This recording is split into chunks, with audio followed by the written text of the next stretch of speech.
السلام على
أعوذ بالله من الشيطان الرجيم بسم الله الرحمن الرحيم الحمد لله الذي جعل الحمد مفتاحا لذكره وسببا للمزيد من فضله ودليلا على آلائه وعظمته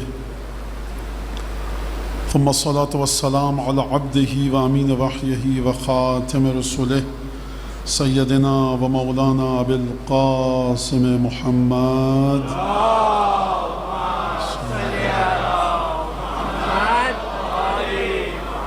وعلى أهل بيته الطيبين الطاهرين الذين أذهب الله عنهم الرجس وطهرهم تطهيرا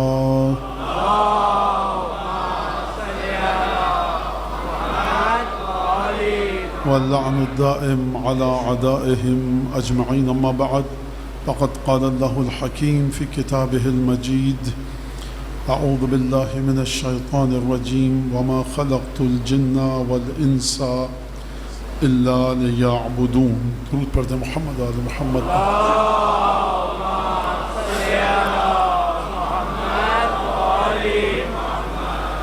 ہماری گفتگو خاتمیت اور اس کے تسلسل کے سلسلے میں چل رہی ہے اور آج اس سلسلے گفتگو کی دوسری مجلس ہے۔ آیت سورہ والذاریات کی تقریباً آخری آیات میں سے ایک آیت آپ کے سامنے میں نے پیش کی، اس میں پروردگار عالم ارشاد فرماتا ہے کہ میں نے جنوں اور انسانوں کو خلق نہیں کیا مگر کس چیز کے لیے؟ عبادت کے لیے۔ اور اس کے بعد جب عبادت کے بارے میں بات کی جائے گی، اگرچہ لفظ یہاں پر نہ ہو لیکن عبادت اس وقت تک نہیں ہو سکتی جب تک کہ معرفت، شناخت اور پہچان نہ ہو۔ جب معرفت اور شناخت کی بات آئی تو پھر اس کے بعد یہ بات آئے گی کہ وہ کون سی چیزیں ہیں کہ جو عبادت الہی کی پہچان اور شناخت میں رکاوٹ بن سکتی ہیں۔ ہم آج بھی اور انشاءاللہ کل بھی خاتمیت پر ہی گفتگو ہوگی ہماری، اور ہو سکتا ہے انشاءاللہ پرسوں سے یا کل سے ہی ہم تسلسل خاتمیت کی طرف آ جائیں، جس میں ہم اس بات کی جانب اشارہ کریں گے کہ خاتمیت کو کس تسلسل نے بچایا اور وہ کون سا نور تھا جس نے میں ختم نبوت کی آبرو کو بچایا۔ جو ختم نبوت کی آبرو کو بچائے گا اس میں اتنا علم تو ہونا چاہیے کہ سمجھے کہ نبوت کیا ہے اور ختم نبوت کیا ہے۔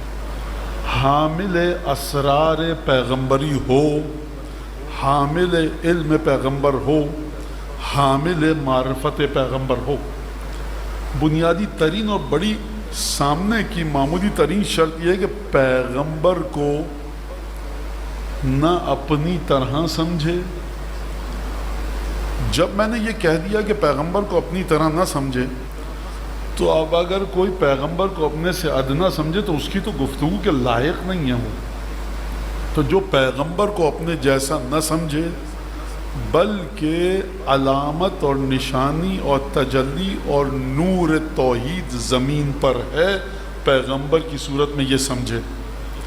بڑے مشکل سے لفظ ہو گئے، بچوں کو سمجھاؤں گا۔ اب میں نوجوان بچے بیٹھے ہیں، بزرگ اور میرے ہم عمر اور مجھ سے جو بزرگ ہیں معاف کیجیے گا، بچے بھی موجود ہیں ان کے لیے۔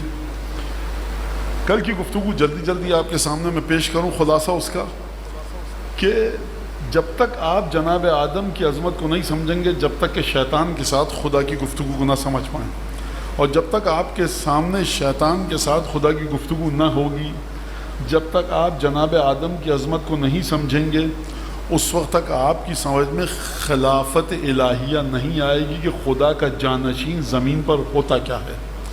اور جب آپ کی سمجھ میں یہ آئے گا کہ وہ پہلا جانشین، خدا کا پہلا خلیفہ جو زمین پر تھا، جسے خدا نے اپنی مشیت سے بنایا، جب تک اس پہلے نبی کا تصور آپ کے سامنے واضح نہیں ہوگا، تو پھر اس نبی کا تصور آپ کے سامنے واضح کیسے ہوگا کہ جو اختتام نبوت ہے، یعنی اب اس کے بعد خدا کو ضرورت نہیں ہے کہ کسی کو نبی بنا کر بھیجے، قیامت تک کے لیے بشر کو جس ہدایت کی ضرورت تھی اس ہدایت کا پیکر بنا کر ہم نے اس نبی کو بھیج دیا۔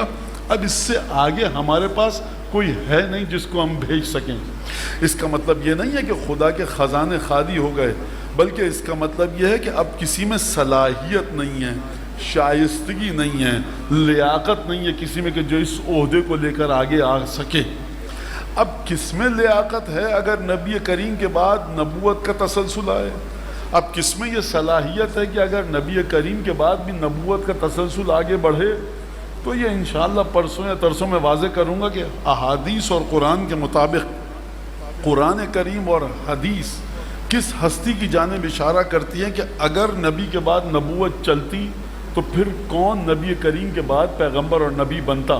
یہ ایک الگ موضوع جو آیات اور احادیث کے ذریعے ہم گفتگو کریں گے۔ لہٰذا کل ہماری گفتگو پہنچی شیطان اور پروردگار عالم کی گفتگو کے سلسلے میں نے عرض کیا 7 مقامات پر پروردگار عالم نے قرآن مجید میں اپنی گفتگو کو شیطان کے ساتھ نقل کیا ہے، اور یہاں تک یہ بات واضح ہو گئی کہ پروردگار عالم نے جو شیطان کے ساتھ گفتگو کی، کل میں نے ایک جملہ آپ کے سامنے کہا کہ بنیاد جو آغاز ہو رہا ہے ہدایت الہیہ کا، وہ تعبد کی بنیاد پر ہو رہا ہے، عقل بشر کی بنیاد پر نہیں ہو رہا۔ سامنے مٹی کا پتلا پڑا ہوا ہے، خدا فرما رہا ہے کہ اس کے آگے سجدہ کرو۔ اگرچہ پروردگار عالم نے عقل کو تعبد کے ذریعے روشن کیا، مشکل جملہ ہے، تشریح سن لیجئے۔ عقل کو تعبد کے ذریعے کیسے روشن کیا؟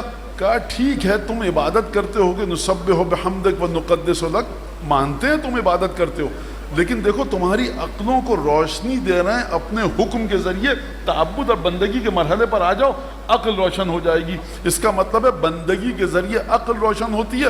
خدا نے کیا فرمایا کل کی گفتگو؟ انبئہم باسمائہم، دیکھو اپنے ہاتھوں سے بنا رہا ہوں، نفخت فیہ من روحی۔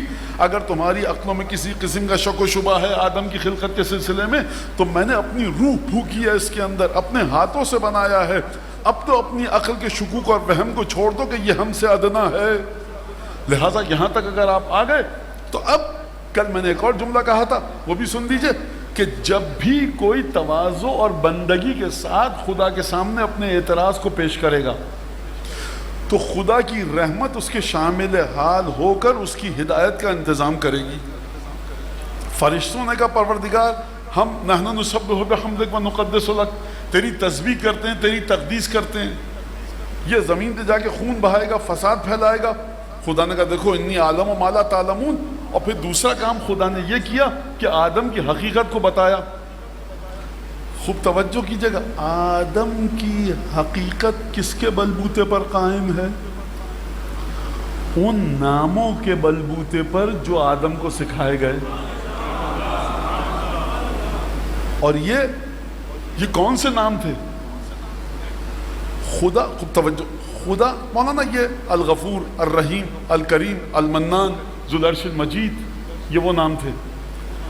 پروردگار عالم کی ایک عادت ہے قرآن میں، جب اپنے ان اسما کی طرف اشارہ کرتا ہے، توجہ سے دہرانے کا وقت نہیں ہے، جب پروردگار اپنے ان اسما کی جانب اشارہ کرتا ہے، الودود، الجبار، الکریم، الرحیم، الرحمن، القدیر، تو ضمیر مؤنث کے ذریعے اشارہ کرتا ہے، للہ الاسماء الحسنى فادعوہ بہا، کیونکہ اسماء جمع ہے، جمع کی جانب جو ضمیر پلٹتا ہے وہ مؤنث کا ہوتا ہے۔ یہاں جو آدم کے قصے میں ضمیر پلٹ رہا ہے ہم کا، وہ عرب زبان اس وقت استعمال کرتا ہے کہ جب انسانوں کے لیے استعمال ہو۔ اس کا مطلب ہے خدا نے جو نام آدم کو سکھائے وہ الغفور الودود الکبیر المتعال ذو العرش المجید نہیں تھے. اگر یہ وہ نام ہوتے تو ہا کے ذریعے ضمیر پلٹتا. یہ نام ہیں ہم کے ذریعے. ہم کس کے بارے میں ہوتا ہے اطلاق؟ یا فرشتوں کے اوپر اطلاق اور استعمال ہوتا ہے یا انسانوں پر؟ فرشتوں کے لیے استعمال ہو نہیں سکتا کیونکہ فرشتوں کے نام سکھائے گا اور وجہ افضلیت آدم بنے گی فرشتوں پر. فرشتے کہتے ہیں ہم آدم جاؤ یہ تو ہمارے ہی نام ہے, ہم پہ کیا روک جھاڑ رہے ہو. اس کا مطلب ہے یہ نام ایسے ہیں کہ جن کی جب آدم خبر دیں گے تو فرشتے کہیں کیا حقیقت ہے ان کی پروردگار. خوب توجہ کیجئے گا. بس اب میں آج کی مجلس میں داخل ہو رہا ہوں. آدم کی حقیقت کی بنیاد وہ نام. اب کچھ لوگوں کے نام ہیں, اب امت مسلمہ جا کر ڈھونڈے کس کے نام ہیں, اب جا کے ڈھونڈیے کس کے نام ہیں. آئیں گے نظر آپ کو مختلف مقامات پر. یہ نام کبھی مباہلے میں نظر آئیں گے, کبھی ابا کے نیچے نظر آئیں گے, کبھی جنگ بدر میں نظر آئیں گے, کبھی شب ہجرت کے بستر پر نظر آئیں گے, کبھی حنین میں نظر آئیں گے, کبھی خیبر میں نظر آئیں گے, کبھی خندق میں نظر آئیں گے. اس نام کی عظمت ایسی ہے کہ جب مسلمانوں کو فتح حاصل نہ ہو سکی, یا رسول اللہ رحمت للعالمین مانگیے مدد خدا سے کہ خیبر کا قلعہ فتح ہو. نبی کریم نے خدا کے نام سے مدد نہیں مانگی, خدا کے اس نام سے مدد مانگی جس کی آنکھوں میں تکلیف تھی. بھائی وہ کہاں ہے؟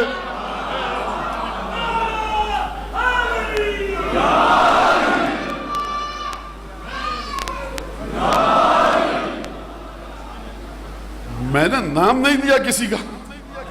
اب آپ نے اپنی معرفت کے حساب سے سنا تو قیامت میں اس کا ثواب آپ کو ملے گا. لہٰذا یہ نام کہاں پر نظر آئیں گے؟ انہی مقامات پر نظر آئیں گے. جب نبی کے بدن پہ کمزوری اور نقاہت اور ضعف طاری ہو, دیکھو کس گھر میں جا رہے ہیں. تم پر بھی جب کمزوری طاری ہو تو اسی چوکھٹ پہ جا کے اپنی پیشانی کو رگڑو. بھائی سنت پیغمبر ہے نا, جس موقع پر پیغمبر نے جو کام کیا آپ بھی وہی کیجئے. جب کوئی مہمان پردیسی غریب آیا مسکین, اسی گھر میں جاؤ. بلال تم جاؤ, قمبر تم جاؤ, عمار تم جاؤ, سلمان تم جاؤ. ہر ضرورت کے وقت پیغمبر نے جس گھر کی جانب دیکھا آپ بھی اسی گھر کی جانب دیکھیے, پھر پریشانی نہیں ہوگی, خود بخود یہ نام دکھ جائیں گے.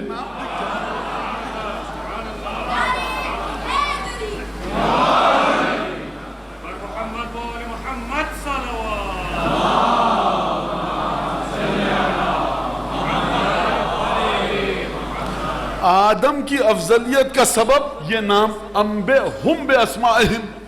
خدا نے کل کی گفتگو ذرا ایک اور جملہ کہہ دوں, خدا نے یہ نہیں کہا ان کی حقیقت بتاؤ, کہا کہ خبر دو ان ناموں کی. مجھے ایک ہی ہستی ملی, خبر دو بتاؤ کون نام ہے, کس کے نام ہے. مجھے ایک ہی ہستی ملی. رسول خدا کی حدیث میں فرمایا ان لأخی علی ابن ابی طالب فضائل لا تحصا کثرتاً. میرے بھائی علی کے اتنے فضائل ہیں کہ کثرت کی وجہ سے کوئی گن نہیں سکتا. معرفت فضیلت کی بات نہیں کی, گنتی کی بات کی. تم گن کے تو دکھاؤ تمہیں علی کی کون کون سی فضیلتیں پتہ ہیں. شب ہجرت پتہ ہے, خانہ کعبہ میں ولادت ہوئی پتہ ہے, بدر پتہ ہے, خندق خیبر پتہ ہے, خندق پتہ ہے, احد پتہ ہے, حنین پتہ ہے, اس کے بعد 25 برس میں جو امتحان ہوئے وہ پتہ ہے, جمل پتہ ہے, نہروان پتہ ہے, صفین پتہ ہے, عبادتیں. یہ تو آپ گن رہے ہیں. تو مولانا یہی تو معرفت ہے. حضور معرفت ہے. ایک ضربت کا تو امت قیامت تک جواب نہیں لا سکتی.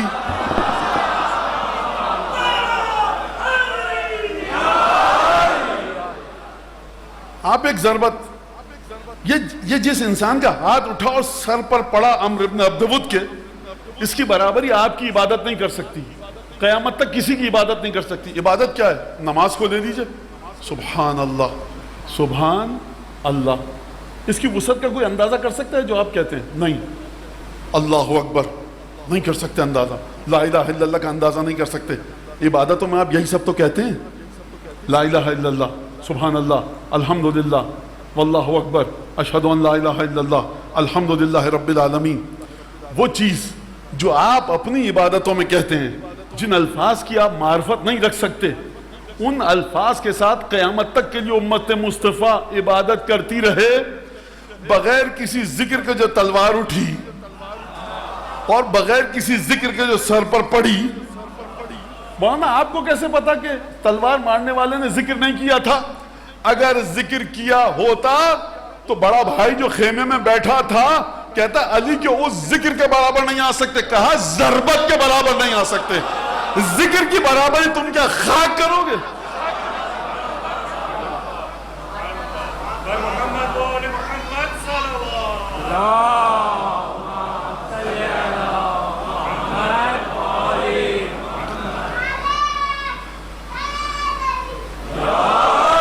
لہذا کل کی گفتگو میں جب مسئلہ پیش آیا اور فرشتوں نے بڑے ادب کے ساتھ خدا سے گفتگو کی اور اپنے شبے کو ظاہر کیا، جیسے ہی حقیقت سامنے آئی فرشتوں نے کیا کہا؟ سبحانک لا علم لنا.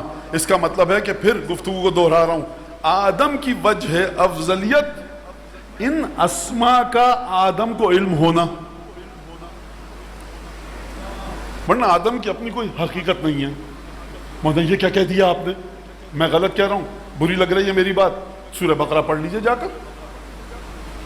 اگر فضیلت کی وجہ کچھ اور ہوتی، خدا کہتا آدم وہ وجہ بتاؤ. توحید نگاہ ربوبی نے آدم کو ٹٹول کے دیکھا. آدم میں افضلیت کی وجہ نگاہ قدرت کو کچھ نہ دکھی سوائے ان ناموں کے. کہا آدم انبئہم باسمائہم، ذرا یہ نام تو ان کو بتاؤ. عجیب سلسلہ ہے. فرشتے کہہ رہے ہیں نحن نسبح بحمدک ونقدس لک. فرشتے مقام ربوبیت، مقام توحیدی سے واقف ہیں. تسبیح آپ کب کرتے ہیں؟ جب خدا کی وحدانیت کو مانیں. تقدیس الہی، تقدیس خدا کب کرتے ہیں؟ جب آپ خدا کی معرفت رکھیں. حمد کے ذریعے آپ کب حمد کرتے ہیں؟ جب خدا کی معرفت رکھیں. خدا کے افعال ثنائے، خدا کے اعمال افعال قدرت کی صنائیاں جو خدا نے خلق کیا مختلف چیزوں کو، اس کی ایک کریشن، آپ اس کی خوبصورتی، اس کے حسن و جمال کو مانتے ہیں. فرشتوں نے یہی کیا. وَنَحْنُ نُسَبِّحُ بِحَمْدِكَ وَنُقَدِّسُ لَكَ. پروردگار ہم تیری تسبیح کرتے ہیں، تجھے مقدس سمجھتے ہیں، تقدیس کرتے ہیں تیری ہم کے ذریعے سے. تو اس کا مطلب یہ ہے کہ یہ وہ نام تھے جو تھے تو کچھ انسانوں کے، لیکن ان کے وجود کی حقیقت تسبیح، تقدیس اور ہم سے بالاتر ہے. مولانا غلو نہیں کر گئے آپ؟ میں پھر کہوں گا سورہ بقرہ غور سے پڑھیے جا کر.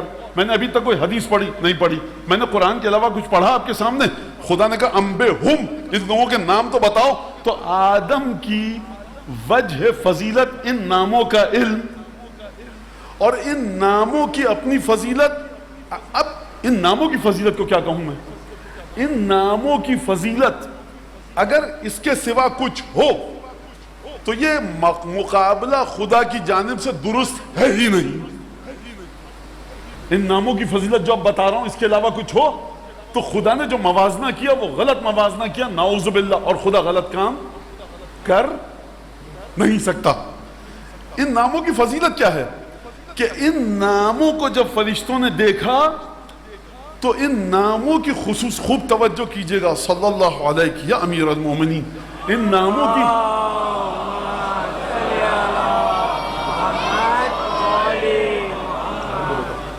ان ناموں کی فضیلت یہ ہے، میں کیسے یہ جملہ ادا کروں طاقت کو اکٹھا کر کے. ان ناموں کی فضیلت یہ ہے کہ یہ ہیں تو انسان، لیکن خدا کی وہ تصویر دکھاتے ہیں فرشتوں کو، یا مجھ کو تم کو نہیں، آپے میں رہے انسان. فرشتوں کو خدا کی وہ تصویر دکھاتے ہیں، وہ تجلی دکھاتے ہیں، وہ نورانیت دکھاتے ہیں. کیا میں کیسے، یہ انسان ہیں. انسان اگر خالق کی تصویر دکھائے تو اس میں شرک کی آمیزش ہوگی. بھئی آپ خدا کے بارے میں ہم لکھیے بہترین، آپ کے خیالات چھلکیں گے اس میں. پروردگار کیا پھول بنایا تو نے گل نرگس، کیا سورج مکھی، کیا چمیلی، کیا مچھلی بنائی، کیا سمندر بنایا. آپ مخلوقات کے ذریعے گفتگو کر رہے ہیں.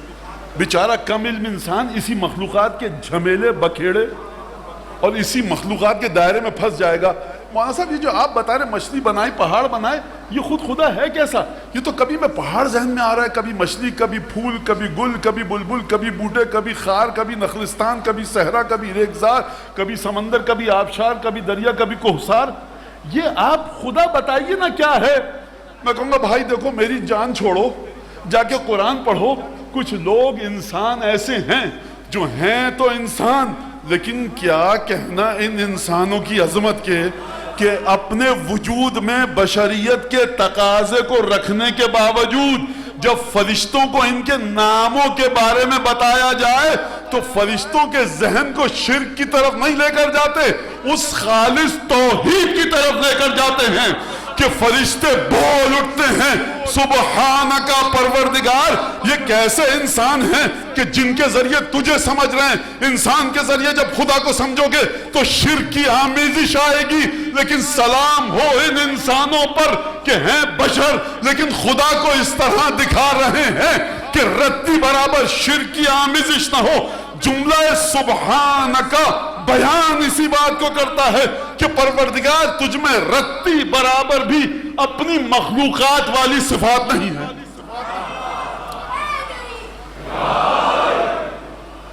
درود پڑھیے محمد آل محمد.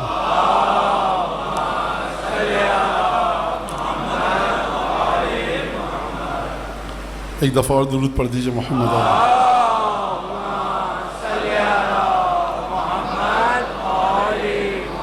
رحمت الہی شامل ہوئی تھی کہ نہیں ہوئی تھی کل کی گفتگو میں؟ خدا نے آگے بڑھ کر کہا تھا دیکھو انی عالم ما لا تعلمون، دیکھو بھائی جو میں جانتا ہوں تم نہیں جانتے. آدم ان کو بتاؤ. رحمت کے ساتھ بڑے قاعدے طریقے کے ساتھ پروردگار نے اپنا غضب نہیں دکھایا، جلال نہیں دکھایا، لیکن شیطان نے کہا خدا نے جلال دکھا دیا. اب سلسلہ یہ ہے کہ خاتمیت کے سلسلے میں جب ہم آئیں گے ختمی مرتبت کے حوالے سے کل انشاءاللہ آیات آپ کے سامنے پیش کروں گا. اور دیکھیں جتنا مجھے آج گفتگو کرنی تھی وہ تو کر لی، لیکن بہرحال اس عنوان سے کہ آپ کی مزید سیرابی کا باعث ہو اور انشاءاللہ تعالیٰ کے ایک جگہ تک ہم گفتگو پہنچا دیں. رحمت الہی آسمانوں میں تو خدا نے خود آگے بڑھ کر پیش کیا. دیکھو فرشتوں یہ مت کہو درست نہیں ہے، اور ہم نے اس کو بنایا ہے، کچھ ناموں کا علم دیا ہے. آدم ان کو بتاؤ ذرا جا کر ان ناموں کا علم کہ کیا سلسلہ ہے. آدم نے بتایا تو رحمت الہی کے نے آ کر فرشتوں کی مدد کی، اور فرشتے اس مخمصے سے، اس مہلکے سے، اس منجدھار اور گرداب سے، اس مشکل اور مصیبت سے نکل کے باہر آ گئے. شیطان نے ٹیڑھا پن کیا، خدا نے کہا میاں نکل جاؤ، فخرج نکل جاؤ یہاں سے ہماری بارگاہ سے، انک رجیم تم مردود ہو. لیکن اب چلیے نہج البلاغہ کی طرف. امیر المومنین کا خطبہ ہے، ایک خطبہ امیر المومنین کا نہج البلاغہ میں خطبہ قاصعہ اور ایک خطبہ شقشقیہ. اور امیر المومنین کے بارے میں اگر آپ کو سمجھنا ہے، یہ مجلس کچھ نہیں ہے، کچھ نہیں ہے مجلس. دنیا کائنات کی ساری مجلسوں کو اکٹھا کر دیجئے، اس کا ست، اس کا عرق نکال لیجئے. یہ مجلس آپ کو معرفت دے ہی نہیں سکتی. فرشتے حق لا رہے ہیں، آپ بات کر رہے ہیں میری. کیا مطلب فرشتے حق لا رہے ہیں؟ یعنی گفتگو نہیں کر سکتے. قرآن میں اس کی دلیل موجود ہے، لیکن میں بچوں کے لیے اس لفظ کو استعمال کرتا نہیں سمجھ پاتے. مانا آپ نے صحیح لفظ استعمال نہیں کیا. نہیں، میں آپ کو قرآن کا وہ لفظ بتاؤں گا کل، اس وقت جلدی میں ہوں، آگے بڑھنے دیجیے گفتگو کو. گفتگو بات نہیں کر سکتے فرشتے، ان کی زبان ہل نہیں پا رہی، حرکت نہیں کر پا رہی حقائق ربوبی کو بتانے کے سلسلے میں. مطلب یہ ہے. بہرحال اب امیر المومنین نے ایک جملہ ارشاد فرمایا، یاد رکھیے گا. آپ کو سمجھنا ہے امیر المومنین کو سکون سے، اکیلے. اصلا یہ زندگی امیر المومنین کو سمجھنے والی ہے ہی نہیں. بھاگ دوڑ دھوپ یہ سب نہیں ہو سکتی. بہرحال سکون سے بیٹھیے، مولا کے خط پڑھنا شروع کیجئے، خطبے پڑھیے، کہیں سے بھی کھول کے پڑھیے. جب آپ پوری نہج البلاغہ پڑھ چکے ہیں تو جب آپ کے سامنے کوئی امیر المومنین کے بارے میں بات کہے گا نا، آپ ایک لفظ نہیں بولیں، کہیں گے پتہ نہیں کیا باتیں کر رہا ہے یہ شخص. مزاج امیر المومنین دعائے کمیل میں آپ کو نظر آئے گا، مزاج امیر المومنین آپ کو دعائے صبا میں نظر آئے گا. خیر، امیر المومنین نے خطبہ ارشاد فرمایا، الحمدللہ الذی لبس العز والکبریاء. حمد اس خدا کی جس نے عزت اور کبریائی کی ردا کو اوڑھا. وَاخْتَارَهُمَا لِنَفْسِهِ دُونَ خَلْقِهِ، اور خدا نے کہا میرے علاوہ عزت اور کبریائی کی رضا کوئی اور نہیں پائے گا. وَجَعَلَهُمَا حِمًا وَحَرَمًا عَلَى غَيْرِهِ، اور خدا نے جو سرحد لگائی کہ اس لکیر کے اس پار آؤ گے تو عذاب میں چلے جاؤ گے، دیکھو اس لکیر کے اس پار مت آنا. وَجَعَلَهُمَا حِمًا وَحَرَمًا عَلَى غَيْرِهِ وَاصْطَفَاهُمَا لِجَلَالِهِ وَجَعَلَ اللَّعْنَةَ عَلَى مَن نَازَعَهُ فِيهِمَا. ترجمہ سنیے آپ. الفاظ کی خوبصورتی پہ گفتگو کروں، الفاظ کے معنی پہ گفتگو کروں، کیا کروں میں سمجھ میں نہیں آ رہا. امیر المومنین ہے، فصاحت و بلاغت، جن کے گھر کی لونڈی ہے. اور عرب کے فصاح اور بلاغا سے پوچھیے آپ کہ تم نے عربی سیکھی کس سے، عربی بولنے والوں سے پوچھیے. جو باانصاف ہوگا وہ کہتا ہے کہ میں نے یہ عربی سیکھی علی بن ابی طالب کی نہج البلاغہ سے. جس کی گرفت میں نہج البلاغہ ہے، اس کی گرفت میں عربی کے بڑے بڑے ادبا اور بلاغا اور فصحا آ چکے ہیں. یہ خود ایک باقاعدہ موضوع ہے کہ علی بن ابی طالب کے خطبے اور جو امیر المومنین نے اپنی شخصیت کے چھپے ہوئے پہلو نہج البلاغہ میں اشارتاً بیان کیے ہیں، وہ سوائے صاحبان معرفت کے کوئی ان کی خوشبو بھی نہیں سونگھ سکتا. لفظ پڑھ لے گا، اس لفظ کے پیچھے چھپا ہوا تسلسل فکری نہیں دکھے گا. یہ خوبی علی بن ابی طالب کی.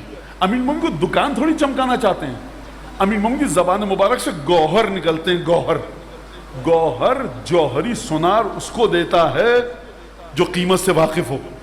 قیمت سے کون واقف ہے؟ جس کی روح امیر المومنین کی روح سے متصل ہے. یہ ایسے متصل نہیں ہوتی. دل میں میرے تکبر ہے، بے شرمی ہے، بے حیائی ہے، مال حرام کھا رہا ہوں، لوگوں کا حق غصب کر رہا ہوں، توہین ہے، تکبر ہے، نفسانی خواہشات ہیں، نماز پڑھی نہیں پڑھی نہیں پڑھی، خمس دیا نہیں دیا، حج واجب ہو چکا نہیں جا رہا. یہ ان طہارتوں کو چھوڑ کر، حرام اور واجب کی طہارتوں کو چھوڑ کر یہ علی بن ابی طالب تک نہیں پہنچا جا سکتا. کچھ انسان اپنے اوپر محنت کرے تب اس بارگاہ میں داخلے کی اجازت ملتی ہے. جبریل جب قصہ میں جا رہا ہے تو وہاں سے بھی اجازت لے رہا ہے، یہاں بھی اجازت لے رہا ہے. پروردگار اجازت ہے وہاں چلا جاؤں، کہا اجازت ہے چلے جاؤ. یا رسول اللہ اتأذن لی ان اکون معکم سادسا، چھٹا بن کے آپ کے ساتھ چادر میں داخل ہو جاؤں. جبریل میں کون سی نجاست ہے؟ رتی برابر نجاست نہیں ہے. جس میں رتی برابر نجاست نہیں ہے، ان کی طہارت ایسی ہے کہ جبرائیل بھی اجازت لے کر جائے. اور مجھے تمام قلبی بیماریوں کے ساتھ کہ جو میرے تمام گناہ ہیں، گھر والے مجھ سے تنگ، بیوی بچے تنگ، محلے والے تنگ، بد زبان، بد کلام، جو منہ میں آتا ہے کہہ دیتا ہوں، ہاتھ جس پر چاہتا ہے چلا دیتا ہوں، اور اس کے بعد سمجھتا ہوں کہ شب جمعہ پڑھوں گا السلام علیکم یا ابا عبداللہ سید الشہداء، بڑی خوشی سے مجھے دیکھیں گے. میاں نہیں ہونے والا ایسے، چھوڑ دو، خیال باطل ہے. انسانیت کے مرحلے پر آئیے. یہاں فرشتہ اجازت دے رہا ہے، آپ انسانیت کے مرحلے پر جا کر جانا چاہتے ہیں علی بن ابی طالب کے وجود میں. نہیں ہو سکتا. طہارت لائیے تب علی بن ابی طالب کے وجود کی دلکشی سمجھ میں آئے گی. عبادتوں کی، اخلاق کی، زبان، آنکھ، ناک، کان، ہاتھ، پیر، اس کی طہارت لائیے. طہارت اس مقام پر ہے کہ مولا فرماتے ہیں مومن جو غلط خیال اس کے دل میں آتا ہے وہ اس سے خدا کی بارگاہ میں شرمندہ ہوتا ہے. ابھی اس گناہ کو انجام نہیں دیتا. وہ خیال جو مومن کے دل میں آتا ہے، مومن اس خیال کی وجہ سے خدا سے معذرت خواہی کرتا ہے، بخشش کی درخواست کرتا ہے، استغفار کرتا ہے. کیوں؟ پروردگار میں تیری بارگاہ میں ہوں مسلسل، میں امام کی بارگاہ میں ہوں مسلسل، یہ خیال میرے دل میں آیا کیسے؟ تو آپ کو سمجھنا ہے مولا کی شخصیت کو، وہ نہ ان مجلسوں سے ہو سکتا ہے، نہ ان نوحوں سے ہو سکتا ہے، نہ ان قصیدوں سے ہو سکتا ہے. یہ تو شمہ برابر بھی نہیں بتاتا آپ کو. شخصیت کو جانا ہے، خود روح علی ابن ابی طالب میں غوطہ لگائیے، قلب علی ابن ابی طالب میں اترنے کی کوشش کیجئے، اس روح سے اپنے اتصال کو برقرار کیجئے. اور یہ ہو نہیں سکتا جب تک کہ تجانس نہ ہو، مجانست نہ ہو، ملائمت نہ ہو، مطابقت نہ ہو، موافقت نہ ہو، کوآرڈینیشن اور ہارمونی نہ ہو، سملیرٹی نہ ہو، مشابہت نہ ہو. بہرحال مقطع میں آ گئی یہ سخن گسترانہ بات. اب اس خطبے کا ترجمہ سن لیجئے. الحمدللہ الذی لبس العز والکبریا، حمد اس خدا سے مخصوص ہے کہ جس نے چادر اوڑی، ردا اوڑی، ابا اوڑی کس کی؟ لبس العز والکبریا واختارہما لنفسہ دون خلقہ. اور خدا نے کہا اب یہ عزت اور کبریائی صرف میرے لیے ہے اور کسی کے لیے نہیں ہے. وجعلہما حما وحرما علی غیرہ. خدا نے کہا اس لکیر سے آگے کوئی بڑھ کر خبردار نہ آئے گا. جو آئے گا میرے الفاظ ہیں، میرے الفاظ. آؤ گے بھسم ہو جاؤ گے، نہیں آ سکتے. وجعلہما حما وحرما علی غیرہ واصطفاہما لجلالہ. اور خدا نے چن دیا عزت اور کبریائی کو اپنی جلالت، اپنے جبروت، اپنے قہر کے لیے، کہ اب جو بھی خدا کے ساتھ اس کبریائی اور عزت میں، جلال میں شریک ہوگا وہ برباد ہو جائے گا. اور پھر اس کے بعد کیوں فرمایا لیمیز اللہ لیمیز الملائکۃ المقربین لیختبر ملائکۃ المقربین لیمیز المتواضعین منہم من المستکبرین. خدا نے یہ کام کیوں کیا؟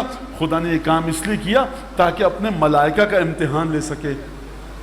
کہ کب لیا ملائکہ کا امتحان؟ شیطان سے کہا سجدہ کر لو، شیطان نے سجدہ نہیں کیا، تمام فرشتوں نے سجدہ کر لیا. فرمایا امام المومنین نے فعدو اللہ امام المستکبرین، امام المتکبرین وسلف المستکبرین. جو خدا کا دشمن شیطان ہے، امام المتعصبین وسلف المستکبرین، تعصب کرنے والوں کا امام ہے. سب سے پہلے جس نے تکبر کیا وہ شیطان ہے. خوب توجہ فرما رہے ہیں آپ. امیر المومنین بتا رہے ہیں کہ شیطان کے وجود میں چیز کیا تھی. اب اس کے بعد جب امیر المومنین گفتگو کو یہاں تک لائے تو پھر اس کے بعد جناب امیر المومنین نے آدم کی خلقت پر گفتگو کی. اب آدم کی خلقت پر گفتگو میں نہیں کروں گا، گفتگو کو یہیں پر روکوں گا. اب یہ خدا ایسا ہے کہ جس کی یہ عظمت ہے. سمجھ میں آ رہی ہے یہ بات؟ عظمت جس کی. خدا نے کہا عزت اور کبریائی میری ہے، جو رزق مانگو کہ دے دوں گا. سلیمان نے حکومت مانگی دے دی، فرعون نے بھی حکومت چاہی دے دی. جس اللہ کے متقی بندے نے خدا سے جو چاہا دے دیا، جس فاسق و فاجر نے جو چاہا دے دیا. خدا کہہ رہا ہے جو چاہیے ہم سے دو، لیکن ہماری عزت و کبریائی میں دخل مت دینا. اب یہ خدا ایسا ہے. اس خدا نے اپنی معرفت کو جوڑا کس سے؟ اب سورہ زمر میں چلیے اور سورہ انعام میں آیت کو سنیے. لوگوں نے کہا، کفار نے کہا، جب کفار نے انبیاء کو ٹھکرایا تو پروردگار نے وہاں پر آیت کو نازل کیا وما قدر اللہ حق قدرہ. انہوں نے خدا کی معرفت نہیں رکھی، جو حق تھا خدا کو پہچاننے کا وہ نہیں کیا. جس طرح سے خدا کو پہچاننا چاہیے تھا وہ نہیں پہچانا. خدا کو پہچاننے کا طریقہ کیا ہے؟ خوب توجہ کے ساتھ سنیں، مجمع وہاں تک بیٹھا ہے. سمجھیے خدا نے اپنی معرفت کو جوڑا تو کس سے جوڑا؟ خدا اپنی توحید کو، ذات ربوبی کی معرفت کو خدا جس سے جوڑ رہا ہے، سنیے وما قدر اللہ حق قدرہ. سورہ زمر میں آیت اور طرح سے ہے. اب میں سورہ انعام پڑھ رہا ہوں. وما قدر اللہ حق قدرہ. انہوں نے خدا کی معرفت کو اختیار نہیں کیا، یہ نہیں مانے اللہ کو. جو معرفت کا حق تھا وہ انہوں نے ادا نہیں کیا. پروردگار کیوں ادا نہیں کیا؟ تجھے کریم نہیں مانا، رحمان نہیں مانا، رحیم نہیں مانا، تجھے کیا نہیں مانا؟ فرمایا وما قدر اللہ حق قدرہ. انہوں نے خدا کی معرفت کا حق ادا نہیں کیا، کیونکہ انہوں نے کہا ما انزل اللہ علی بشر من شیء قل من انزل الکتاب الذی جاء بہ موسیٰ. دیکھو انہوں نے یہ کہا کہ خدا نے آسمان سے کوئی کتاب نازل نہیں کی. تو اب سمجھ میں آیا زمین پر توحید تک آپ کیسے پہنچیں گے؟ اگر عالم برزخ میں، عالم عقبہ میں، عالم آخرت میں، عالم ذر میں، عالم الس میں، مجھے نہیں پتا کیا نام لوں، وہاں پر کہ جب خدا نے فرشتوں کو سجدے کا حکم دیا، اپنی توحید کو آزمایا آدم پر سجدے کے ذریعے، زمین پر اپنی توحید کو آزمایا کہ دیکھو اگر تم یہ کہہ رہے ہو کہ خدا نے کسی بشر پر کوئی کتاب نازل نہیں کی، تو در حقیقت انہوں نے ہمارے انبیاء کو نہیں ٹھکرایا، ہماری توحید کو ٹھکرایا. یہ کس کے بارے میں بات ہو رہی ہے؟ جناب موسیٰ کے بارے میں بات ہو رہی ہے. حبیب ان سے کہو یہ بتائیں یہودی، قل من انزل الکتاب الذی جاء بہ موسیٰ نورا، یہ بتاؤ کہ وہ کتاب جو موسیٰ لے کے آئے تھے کیا ہم نے نازل نہیں کی؟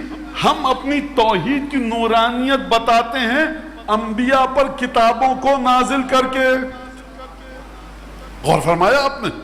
لہذا اب یہاں پر جب گفتگو ہوئی تو اب آپ بس آخری مسائل کی طرف آ رہا ہوں. اب آپ سمجھے عالم غیب میں فرشتوں کی مدد کی پروردگار نے اپنی رحمت کے ذریعے. کہا کہ دیکھو غلط گفتگو مت کرو، آدم ہمارا بندہ ہے، آدم ہمارا عبد ہے، ہم نے خود بنایا ہے. زمین پر کس نے مدد کی؟ یہ رحمت الہی وہاں سے کیسے آئے؟ زمین پر خطبہ قاسیہ میں اسی نے مدد کی کہ جس کی زبان خدا کی زبان ہے۔ علی ابن ابی طالب نے بتایا کہ دیکھو واقعہ یہ ہوا تھا، خبردار تم اپنے وجود میں اس چیز کو مت لے کر آنا۔ اور یہ تسلسل آگے بڑھا، خطبہ غدیر میں ختمی مرتبت نے فرمایا معاشر الناس اعلموا، اے لوگوں جان لو، ان اللہ اخرج ابلیس من جنتہ، خدا نے ابلیس کو کئی ہزار برس عبادت کرنے کے بعد صرف آدم کو ایک سجدہ نہیں کیا تھا۔ کیوں نہیں کیا تھا؟ آدم نے حسد کیا تھا، ابلیس نے حسد کیا تھا، ابلیس نے حسد کیا تھا آدم سے، فأخرجہ اللہ من جنتہ، خدا نے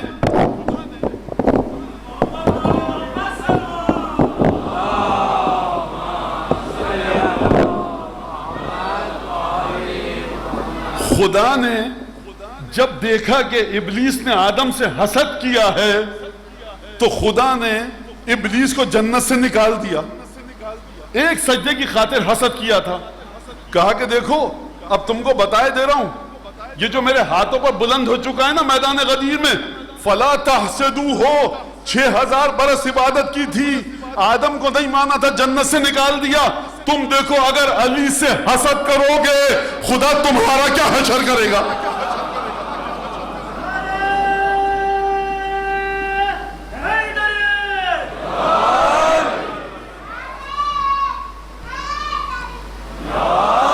امیر مومنین فرمایا فعدو اللہ، یعنی شیطان خدا کا دشمن ہے۔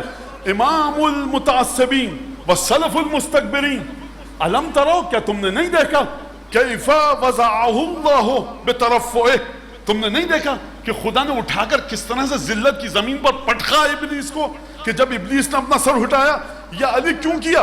جناب امیر فرمائیں گے خطبہ پورا نہیں پڑھا، ابھی تو تم نے پڑھا الحمدللہ الذی لبس العز والکبریاء، حمد اس خدا کی جس نے عزت اور کبریائی اپنی ذات سے مخصوص کی۔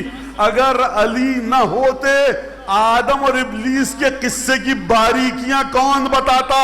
یہ علی آدم اور ابلیس کے قصے کی باریکیاں نہیں بتا رہے، فرمانا چاہ رہے ہیں کہ دیکھو وہاں فرشتوں کی مدد کی تھی رحمت الہی نے خود، یہاں تمہاری مدد خدا کی زبان کر رہی ہے جو علی ابن ابی طالب کے دہن میں ہے، وہاں رحمت ویسے شامل ہوئی تھی، یہاں علی ہے مالک رحمت الہی جو تم کو بتا رہا ہے کہ شیطان کا قصہ تھا کیا۔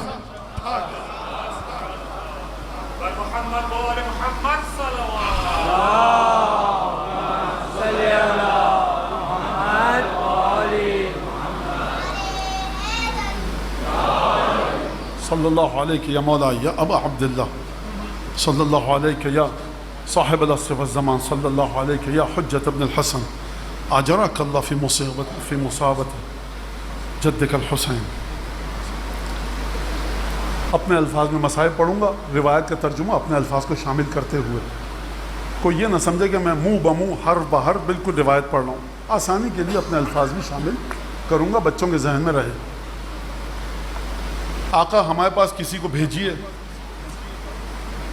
مدینے پہنچے مولا 3 شعبان کو، اور 15 شعبان کو مسلم ابن عقیل کو خط دے کر بھیجا، اور کہا یا اہل الکوفہ قد بعثت الیکم اخی وابن عمی وثقتی ورجلا من اہل بیتی، اے کوفے والو بڑے ایک بااعتماد شخص کو بھیج رہا ہوں تمہارے پاس، جو میرا بھائی ہے، میرے گھر والوں میں سے ہے، میرا قابل اعتماد نمائندہ ہے۔ مسلم نیمہ شعبان کو مدینہ مکے سے نکلے اور ماہ مبارک رمضان کی ابتدائی تاریخوں میں کوفے پہنچے۔ عجیب کام کیا مسلم نے، یہ 2-2.5 مہینے میں، 1.5 مہینے میں کس طرح سے خون ابو طالب کی لاج رکھی ہے، واقعاً عقل حیران ہے۔ اس کے بعد بیعت لینا شروع کی، 18 سے 20,000 15,000 مختلف تعداد ہے، آقا حسین کے لیے بیعت لینا شروع کی، اور ایک اچھے خاصے تعداد لوگوں کی جمع ہو گئی۔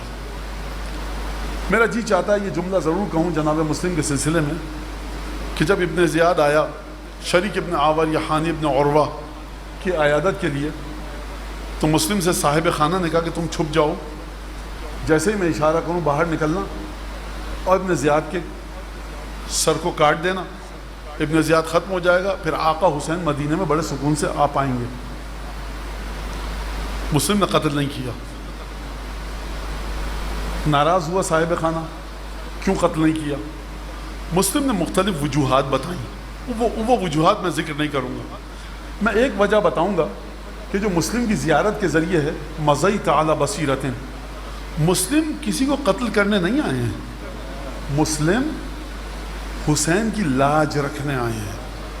اگر دھوکے سے قتل کر دیتے تو یہ حسین کے نمائندے کے لیے آر ہوتا۔ یہ اس سے زیادہ تفصیل میں نہیں جانا چاہتا۔ بیعت کی، کوفے میں افواہ پھیلا دی گئی کہ جو مسلم کے ساتھ ہے، شام سے یزید کی فوجیں چل چکی ہیں، اور جو مسلم کا ساتھ دے گا یزید کی فوجیں آ کر اس کو قتل کر دیں گی۔ تو آہستہ آہستہ مسلم کے ساتھی مسلم کا ساتھ چھوڑ گئے، یہاں تک کہ خواتین آتی تھیں، کوئی اپنے بھائی کا، کوئی بیٹے کا، کوئی شوہر کا ہاتھ پکڑ کے اپنے ساتھ لے جاتی تھیں۔ مسلم نے جب پلٹ کر دیکھا عشاء کی نماز کے بعد کوئی 18 سے 17 20 آدمی رہ گئے۔ اب یہ بنی ہاشم کی عزت ہے، مسلم نے یہ نہیں کہا مجھے اپنے ساتھ لے جاؤ، مجھے اپنے گھر میں چھپا دو، نہیں، میری وجہ سے تم پر کوئی آنچ نہ آنے پائے۔ اب مسلم بنی کندہ کے محلے کی طرف رواں دواں ہیں۔ خدا آپ کو قسمت کرے، روزی نصیب کرے، جب آپ باب الصوبان کے سامنے کھڑے ہوں گے مسجد کوفہ کے، تو دائیں طرف کا جو علاقہ ہے جہاں دکانیں بن چکی ہیں، یہ محلہ بنی کندہ ہے، وہاں مسلم جا رہے ہیں۔ آدم نہ آدمزاد، کوفے میں عجیب خوف کا سما ہے، پیاس لگی، اب چلنے کی طاقت نہیں ہے، بھوک و پیاس کا عالم ہے، نقاہت ہے، شہزادے میں ایک چبوترے پہ بیٹھ گیا۔ دو خواتین ہیں ہماریاں جو خانوادہ نبوت سے نہیں ہیں، لیکن ان کی بڑی عزت ہے ہمارے یہاں، اور میں کیا، یقیناً حضرت حجت عزت کریں گے۔ ایک نیشاپور کی شدیدہ، کیا کہنے، جس کا خمس خود 7ویں امام نے وصول کیا، غریب ترین عورت، ایک چھوٹا سا کپڑا بھیجا خمس میں اور 2-4 سکے۔ راوی کہتا ہے مجھے شرم آئی کہ میں 7ویں امام کو خمس دوں، شاید امام کہیں گے یہ کیا خمس آئی اتنا کم، میں نے نہیں دیا جان بوجھ کے۔ جب امام نے 7ویں امام سب کا خمس لے چکے، کہا شتیتا کا خمس کیوں نہیں دیا؟ جب لیا تو یہ فرمایا،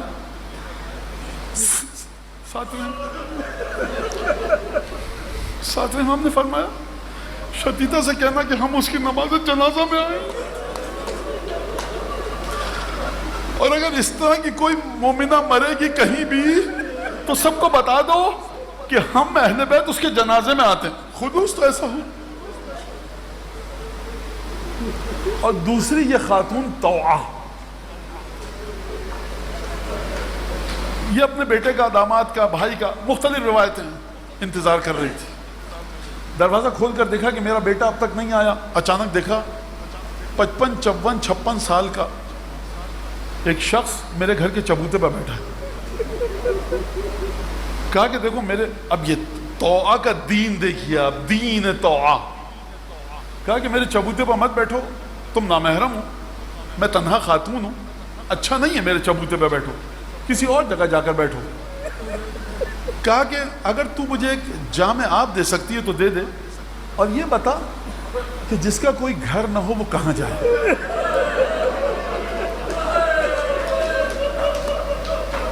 شتیتا نے کہا تجھے کس نے کہا تھا اس پرآشوب دور میں مسافر کیوں آیا ہے؟ تو ہے کون جو کوفے میں لینے کیا آیا ہے؟ کہا کہ میں اس گھرانے سے ہوں جس کی مودت کو خدا نے قرآن میں واجب کی ہے۔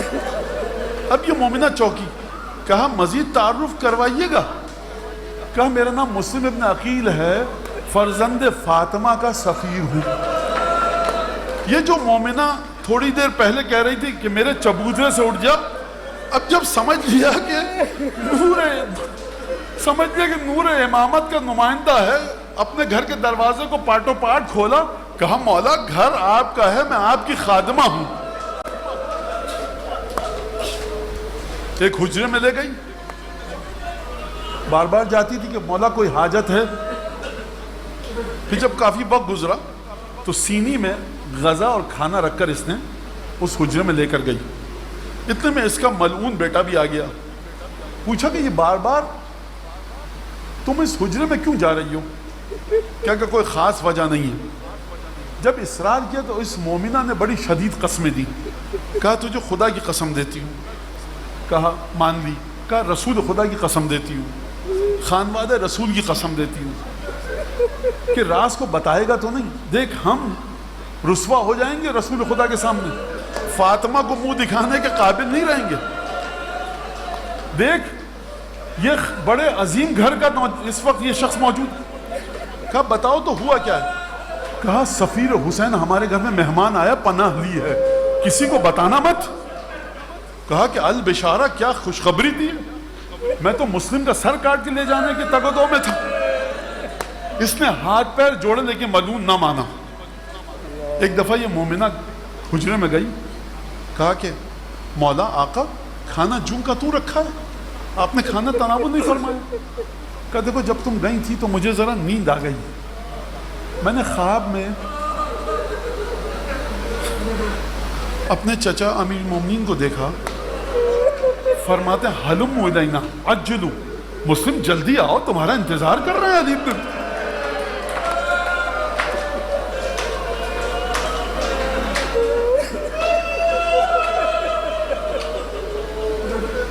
ابھی یہ گفتگو بخدا اتنا مظلوم شہزادہ ہے نا یہ, ابو طالب کے خون کی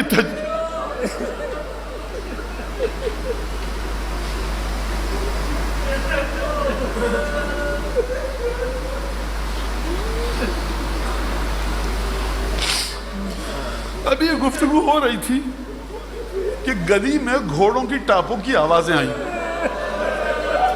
اس مومنہ نے کہا کہ دیکھیے آقا گلی میں نہ جائیے گا, یہ فوجیں آ چکی ہیں, میں بڑی معذرت خواہ ہوں, میرا ملعون بیٹا جا کر بتا چکا ہے ابن زیاد کے فوجی آپ کو گرفتار کرنے آ چکے ہیں. جانتے ہیں مسلم نے کیا جواب دیا؟ مجھے اس جملے کو شام غریبہ سے جوڑنے کی ضرورت نہیں ہے جو مسلم نے جواب دیا, آپ خود بخود جوڑیے گا اس جملے کو شام غریبہ سے. مسلم نے جواب دیا اے بی بی, اے مومنہ, یہ ہمارے گھرانے کی شان کے خلاف ہے کہ کسی مومنہ پر کوئی آنچ آئے ہماری وجہ سے. میں کہوں گا مسلم یہ عام مومنہ ہے, شام غریبہ میں رسول کی بیٹیاں. مسلم گلی میں باہر نکلے, عجیب مقابلہ کیا. جانتے ہیں کیا کیا گیا؟ رسی کے گولے بنائے گئے, آگ لگائی گئی, مسلم کے اوپر جلتے ہوئے گولوں کے ساتھ حملہ کیا گیا. میں کہوں گا مسلم یہ جلتے ہوئے گولوں سے تم پر حملہ نہیں کیا جا رہا, یہ تم ان شہزادیوں کی پرسہ دے رہے ہو جن کے گھر اور خیمے شام غریبہ میں جلیں گے. ایک دفعہ مسلم جنگ کرتے جا رہے ہیں, دسیوں لوگوں کو موت کے گھاٹ اتارا, دھوکے سے مسلم کو گرفتار کیا گیا. مسلم تلوار رکھ دو, ہم جنگ نہیں کریں گے, تمہیں امان تھی. تلوار زمین پر رکھی, جیسے ہی رکھی مشکیں کسی, مسلم کو ہاتھوں میں رسی امان کے دربار ابن زیاد میں لے گئے. سلام کرو. مسلم نے کوئی جواب نہیں دیا. کہا کہ کچھ چاہیے؟ کہا اگر ہو سکے تو پانی پلا دو. جام آب آیا, مسلم نے پیا. جانتے ہیں نا مسلم کے دندان مبارک شہید ہو چکے ہیں, ہونٹ پر بڑا گہرا زخم ہے, بھل بھل خون بہ رہا ہے. مسلم نے کٹورا اپنے لبوں کے پاس جب نزدیک کیا تو خون آلود ہو گیا. مسلم نے کہا دوسرا لاؤ. دوسرا کٹورا آیا, مسلم نے پینا چاہا, پھر خون آلود ہو گیا. مسلم نے تیسرا کٹورا منگوایا, پھر پینا چاہا, خون آلود ہو گیا. قربان جاؤں اس شہزادے کی معرفت کے. کٹورا واپس دے کر کہا لو کان رزقا مقسوما لشربتہ, اگر مسلم کی قسمت میں پانی ہوتا تو مسلم پانی پی کر مرتا. میں کہوں گا مسلم یہ کیسے ہو سکتا ہے کہ تم پانی پی کر دنیا سے جاؤ اور تمہارا بھائی حسین تشنگی کے عالم میں گھوڑے سے زمین پر گرے. بس ایک دفعہ مسلم کو دارالامارہ کی سیڑھیوں پر لے کر جایا گیا. دارالامارہ کی چھت پر مسلم گئے, ارباب سیر و تواریخ نے لکھا، مسلم نے بیابان کی طرف دیکھا۔ اب مجھے نہیں پتا مسلم اپنے ان 2 بچوں کو ڈھونڈ رہے تھے یا مسلم حسین سے مخاطب تھے کہ آقا اب کوفے نہ آئیے، کوفے آپ کے رہنے کے قابل نہ رہا۔ ابھی مسلم بیابان کی طرف رخ کر کے گفتگو فرمانا چاہ رہے ہوں گے، ایک دفعہ قاتل کی تلوار چلی، مسلم کے سر و گردن میں جدائی ہوئی، بدن مطہر کو دارالامارہ کی چھت سے زمین پر پھینکا گیا۔ آپ جانتے ہیں مسلم کے بدن مطہر کو دارالامارہ کی چھت سے کیوں پھینکا گیا؟ اس وجہ سے کہ مسلم مر چکے ہیں، شہید ہو چکے ہیں، حسین کی محبت سکون نہیں لینے دے رہی۔ مسلم نے اپنے اس عمل سے بتایا آقا، ارے آقا کا جنازہ تو گھوڑے سے زمین پر گرے اور مسلم کو زمین پر شہید کیا جائے۔ بس ایک دفعہ رسول خدا کی حدیث یاد آ گئی۔ علی نے رسول خدا سے پوچھا یا رسول اللہ بتائیے آپ میرے بھائی عقیل سے محبت کرتے ہیں؟ کہا کرتا ہوں 2 محبتیں ہیں، ایک محبت ابو طالب کی وجہ سے کہ ابو طالب عقیل سے محبت کرتے ہیں، اور دوسری محبت اس وجہ سے کہ عقیل کا ایک بیٹا ہوگا جس کا نام مسلم ہوگا، وہ تیرے بیٹے کی محبت میں مارا جائے گا، ملائکہ اس پر درود بھیجیں گے، صالح مومنین اس پر گریا کریں گے۔ میں کہوں گا مسلم جب آپ کی بیٹی یتیم ہوئی تھی، حسین کا کلیجہ ملا، زینب کی آغوش ملی، ماموں تھے کلیجے سے لگایا، مولا